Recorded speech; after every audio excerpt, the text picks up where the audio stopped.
रुसवा फुगवा करायचा नाही. Don't act cold. त्याच्याऐवजी काय करायचंय? मर्यादा आखायच्या. स्त्रियांचं, मुलींचं, आपल्या सगळ्यांचं काय चुकतं तर आपण काहीच स्पष्ट सांगत नाही. आणि मुलांना आता ते ज्योतिषी असल्यासारखे आता तू गेस कर तू काय वाईट वागलायस. हे करायला जायचं नाही. They hate such games. Okay. मला काय पाहिजे होतं तुला कळलं पाहिजे. मग सांगितल्यानंतर काय उपयोग आहे? त्यांना कधीही कळणार नाहीये तुम्हाला काय पाहिजे होतं ते. ओके. तुम्हाला ते स्पष्टपणे सांगावं लागतं, की तुम्हाला काय चालतं आणि काय चालत नाही. लक्षात घ्या तुम्ही.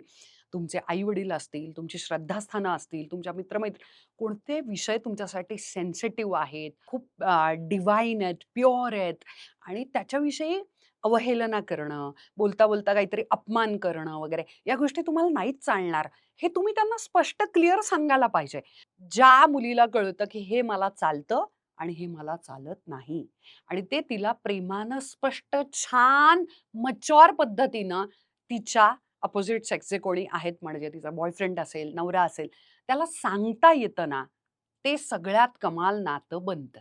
काही गोष्टी ह्या प्रायव्हेटली, पर्सनली बोलायच्या असतात, समजावून सांगायच्या असतात. So have a perfect script. मला काय चालणार आहे, काय नाही चालणार आहे, हे अशा पद्धतीनं माझ्याशी बोलायचं नाही.